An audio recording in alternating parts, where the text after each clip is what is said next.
Welcome, golf fans, pursuers of knowledge, and the almighty dollar. This is your golf guru bringing you the 2023 John Deere Classic.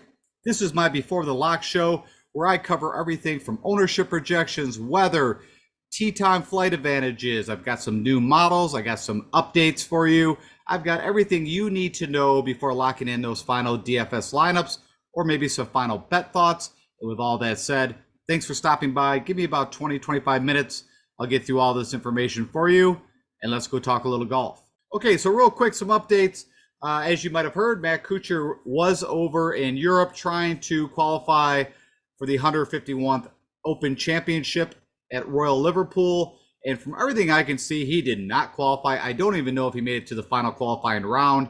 So he will technically have to fly back here to Chicago, Illinois, if he's still going to play in the John Deere. Nothing I've seen that he's not going to play, but I just wanted to give that heads up. And honestly, if you kind of look at just some stroke gain data up top, what's he done since the April timeframe? His best finish this year was a third at Valero. Then it kind of started to peter off. He had a 19th at the RBC, a 23rd of 40, a couple missed, well, 3 missed cuts, 2 recently. And looks like the irons maybe be the biggest bugaboo. I lost quite a bit with a putter at the Travelers and U.S. Open, which is typically pretty unique for Matt Kuchar. That is the one strength that we usually look at. And then also, if you take a look at his appearances since the John Deere, he has not played in the John Deere since 2009. And again, a lot of that is this tournament used to be right before the Open, so a lot of guys would have to skip it to fly over, start preparing. But his best finish was a long time ago in 2005 with a 13th. And again, probably when Matt Kuchar was playing even better golf. Not that Matt Kuchar at times cannot play well. As you see, recent form has not been the best. And also with his travel, I'll be curious if he does stay in the field, but stay tuned for that. Okay, then a couple other things that I did not mention. Typically, I always go over locals or any of that kind of information. And of course, Nick Hardy played at Chicago, Illinois for the Fighting Illini.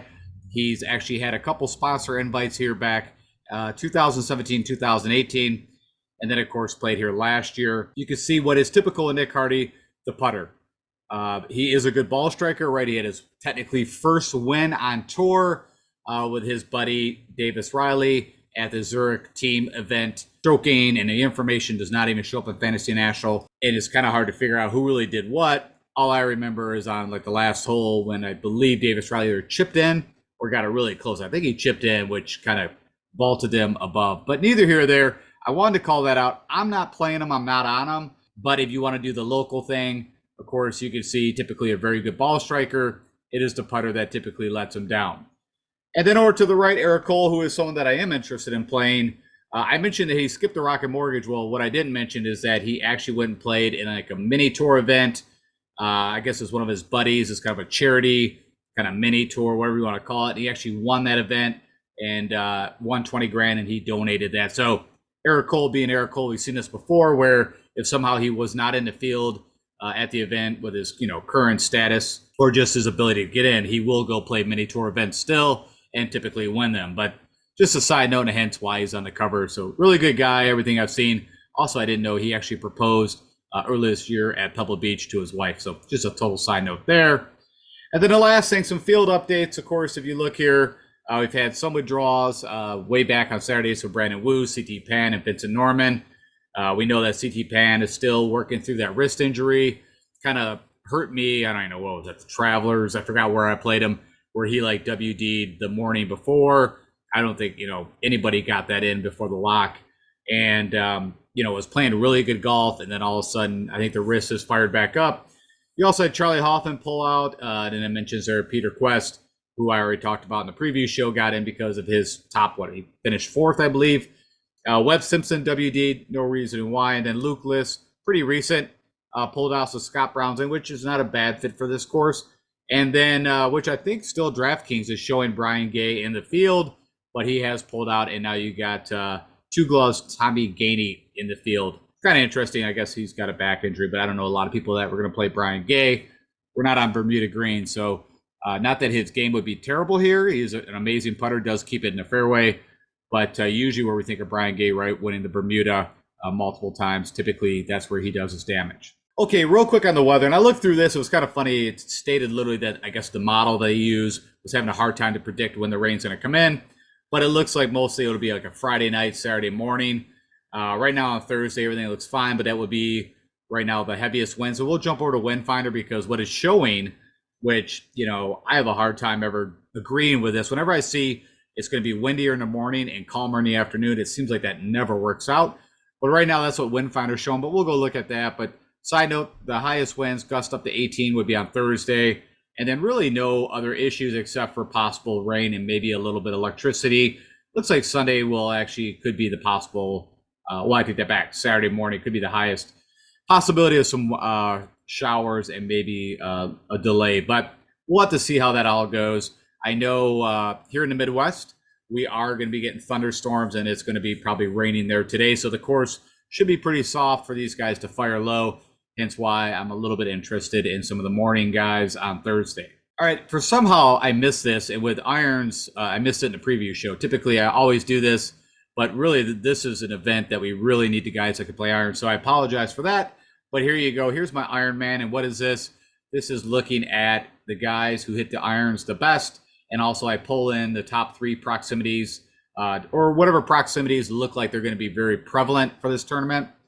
And what you've got here is I'm looking at the last 24 rounds of golf, so recent form, and then also no filters turned on. And I put 25% weighting at approach, and I spread 25 across the 4 stroke gain categories. That prox to the pin, 75 to 100, 100 to 125, and 125 to 150, as what we see at this course, except maybe for a couple of the longer par 4s. Typically, these guys are going to be having a lot of shots around 100 yards below or over. And with all that said, if you click on calculate, it is saying that Chris Kirk over the last 24 rounds of golf is your number 1 iron player from this distance. Ryan Moore, who I talked about in the preview show, I think, is an interesting DFS play. I don't know how many guys will honestly click him, but we're going to look at an ownership projection and see if anybody's on it. But got one of the best course histories here. His game is a perfect fit. Chesson Halley, who a guy I'm interested in, I bet. Adam Hadwin, of course, playing some really good golf and had a chance to win at the Rocket. You got Russ Henley, who we haven't seen a little bit, but of course we all know that he's one of the better iron players on tour. It's just what is that putter going to do? My brokeback buddy, Patty Kazire, Nate Lashley been playing good golf. Sam Ryder showed up again a little bit at the Rocket. Had a really great spring and kind of fell back here during the summer. Grayson Sigg, Sadoshi Gadire, who I'm interested in. And if he had an early morning tee time, I would bet him for first round leader. But I think is also a guy that could be pretty sneaky to play in a DFS lineup. Lucas Glover, the guy I called at 80 to 1 a couple years ago who won this tournament. Kevin Streelman, Dougie Gim, Alex Smollett, and Luke Liss, I already mentioned, was a WD. So I brought in our buddy Hammer and Hank, the lefty Laboda, who's also got an early morning tee time. It also could be a contrarian play. He just recently has showed up, I believe, at the Rocket. He had an okay outing. He's had a really rough season, but of course, was it 2 summers ago or a summer? I get it mixed up now, where we were all waiting for Hank to get his win, and it did not happen. He had some kind of injury, or I forgot what he went on some kind of leave, and I don't know if it was for a family thing, whatever. Came back, and it seemed like his golf was not the same. Okay, and then as always in the lockdown show, I always kind of do the keep it simple, stupid model. And what is this? I take, after a few days of thinking about the stroke gain categories that I'm most interested in, if I could really sum it down and really heavy weight those, what would the results show? And I wanted to pass that on to you guys. And that's really getting guys, again, hitting good drives. What is that? If you don't know, it's hitting the fairway or the first cut, and then hitting the green on your approach. All combined gives you good drives. And then those 3 proximities we just looked at on the Ironman. And then that putting 5 to 10 feet, and then birdies, I've weighted at 20%. So you pump all that in over the last 24 rounds, no filters turned on. And I actually gave you the top 18 guys. And funny enough, Michael Kim, who of course boat raced the field here a few years ago with his only win and beat the field, I believe, by 8 strokes, pops up number 1. So that makes me feel pretty good. And of course, I told you guys the back and forth with Michael Kim and my luck of picking him in DFS, but I still think it's a good play. I will be giving him a whirl. My buddy Emiliano Grillo, of course, who just won to Charles Schwab. Dougie Gim's been playing pretty good golf. You got Adam Hadwin, Brennan Todd, Henley, Nate Lashley. Kadire shows up again. Of course, Nick Taylor playing the first time since we've seen him. I believe I might be incorrect. I think he did play at the U.S. Open and missed the cut. But of course, did play the RBC and won that. Huge win for him. Lucas Glover, Danny McCarthy, got Alex Smalley, Seb Straka, Dylan Wu, Shank. Doc Redman is actually very interesting to me. And why I say that is, in my mind, some of the better places that he's had his putting where it typically lets him down is on Bent Greens, right? He came in second at the Rocket a long time ago, behind Nate Lashley. And could also be from like the large GPP play, could be a very contrarian play if he somehow got you a top 10. Even though, like I said, not so much that we need the money savings, but we need to find that guy down low that nobody's really looking at that's actually going to, end up at the top, like a Peter Quest, for example. And then you got Ryan Moore and Chesson Hadley. So, yeah, that's under the KISS. Okay, and then still sticking with the KISS model, what I wanted to do is take it against comp courses. And if you didn't watch the preview show, that's courses like a lot of the TPCs, like TPC Summerlin, the Waste Management, of course, Deere Run. I also put in the Rocket Mortgage. Again, a lot of Bent Greens. I actually threw in TPC Twin Cities, which they'll be playing here shortly. I believe it might be the next term at the 3M Open. That's going to be coming up. Again, Bent Greens. Long story short, if you want to know against comp courses how these guys fared out, Adam Hadwin, number 1, Russ Henley, Glover, Todd, Griot, Chris Kirk, Lonto Griffin, Sam Ryder, Kadir, Hadley, JT Poston, Shank, Adam Long, Seamus Power, Svensson, Merritt, Carson Young, and Killer Keith. That's the top 18 guys against a bunch of the comp courses that I like against that KISS model that we just talked about. All right, and the last thing I've got from a modeling perspective, you could use this for Showdown. You could use this from a betting perspective if you're looking at first round leaders. But what I did is I took the early morning tee time guys, I put it against my Showdown model, which is heavily weighted all on the scoring side, 50% on the guys that are making birdies, Eagles, 15%, birdie or better, and bogey avoidance also in there. And what I'm looking at is round 1 over the past 8 tournaments they played. So it's 8 rounds of golf, but it's only looking at round 1, and looked at the early morning tee times and guys that could get off to a hot start.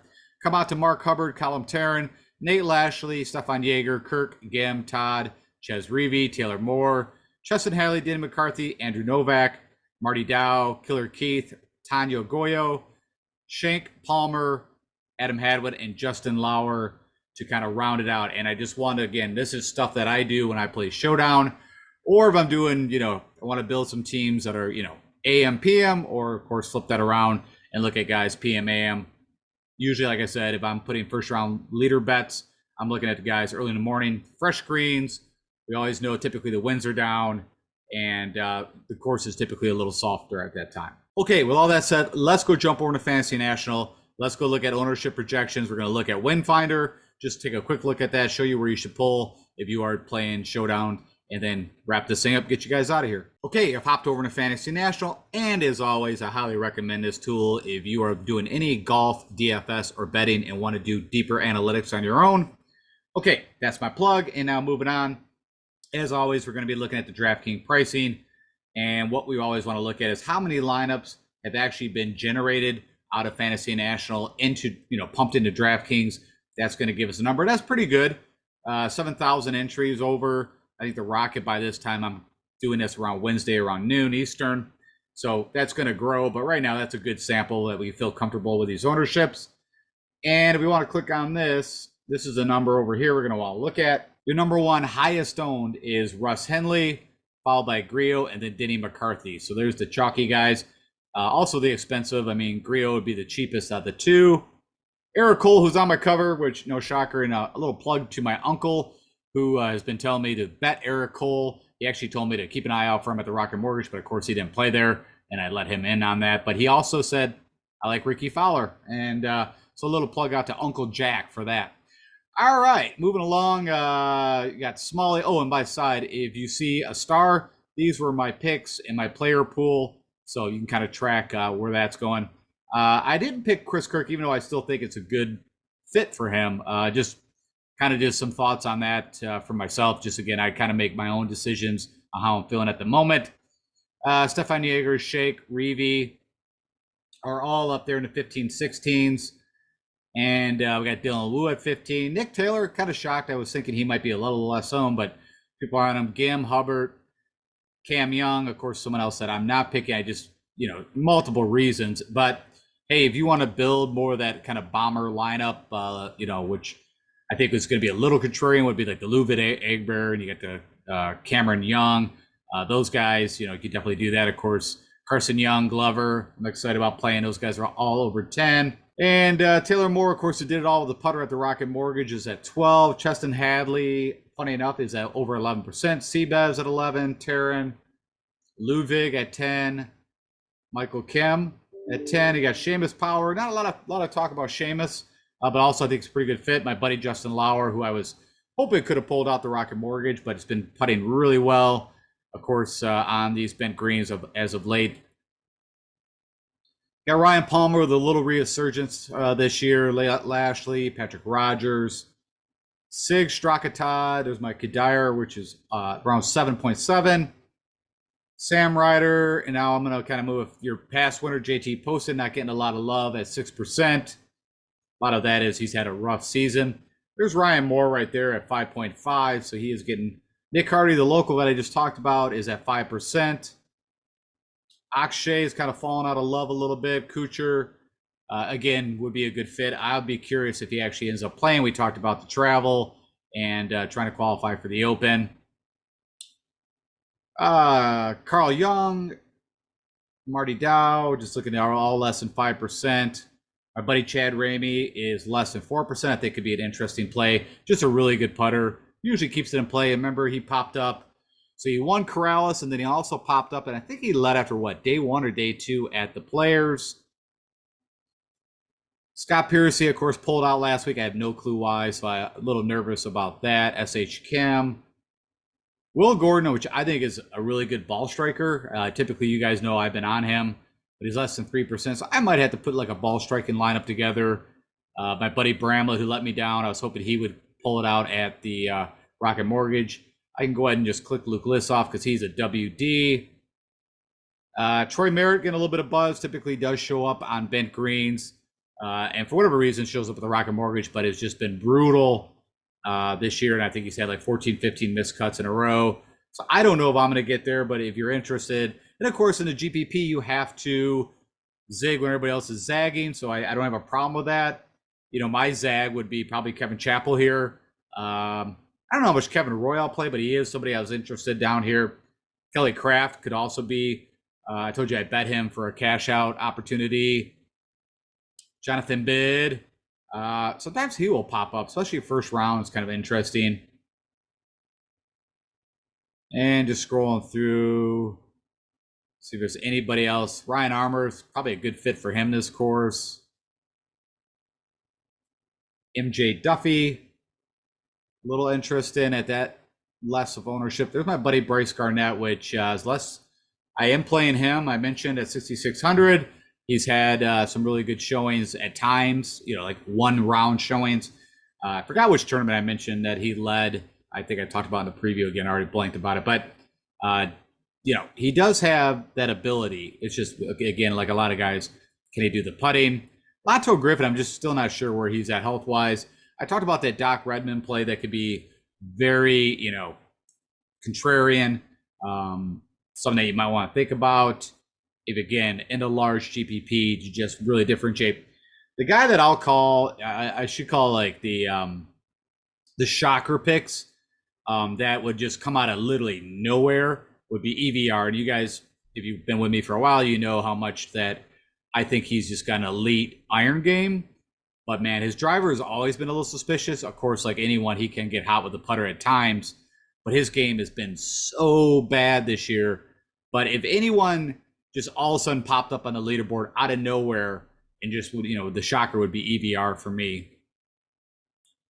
All right, going to scroll through a lot of these guys pretty fast here. I don't really see I think I have any other picks, and nobody else really stands out to me. Jonas Blix out of nowhere. I mean, you can tell when a field is getting pretty rough when you see Jonas Blix pop in the bottom. All right, I think that's it. You got a good idea from the ownership projections and where to zig and zag if you want to. Again, more talking about a large GPP kind of play for the 200K. You're going to have a little different lineup for that. All right, real quick for Windfinder, you're going to want to pull up what I saw the closest would be this Iowa-Illinois Memorial Bridge. And again, you can see I mentioned the rain today. We're getting the showers, thunderstorms expected here somewhere around 5 o'clock in Michigan. So should hit there, I guess it makes about sense, a couple hours beforehand. And what we want to look at here, this is what I was talking about. The early morning tee times are showing where it could be the heaviest winds. 10 to 24, gusting up to 20. If you look at that, and then if you took a look at, here you could say, well, why wouldn't you want to play a PM AM? Again, I've just always seen wherever Windfinder says, oh, you're gonna, really have windy mornings or possibly the most windy mornings. It just seems like it never comes to fruition. So I don't see an advantage either way. I guess it's the short of it. And I just wanted you guys more or less to know this is where I'm pulling weather information as I play the showdowns throughout the weekend.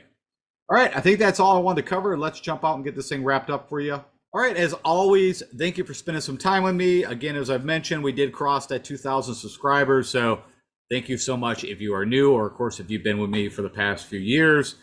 And for some odd reason, if you're checking me out for the first time on my Before the Lock show, hit that subscribe button. I typically put out 2 to 3 shows a week. No BS. I kind of just get right to the information that I see. What am I doing? And hopefully it gives you some thoughts and some ideas on how you want to go. As always, if you click the like button, share this with anybody else that you know that might be getting into DFS golf or doesn't know about me, I'd appreciate that. And last but not least, if you'd like, follow me on Twitter at DFS Golf Guru. And I put out any withdrawals, anything that comes that I see from the PGA, injury updates, and then also any funny anecdotes during the tournament. All right, guys, enjoy the July 4th holiday weekend.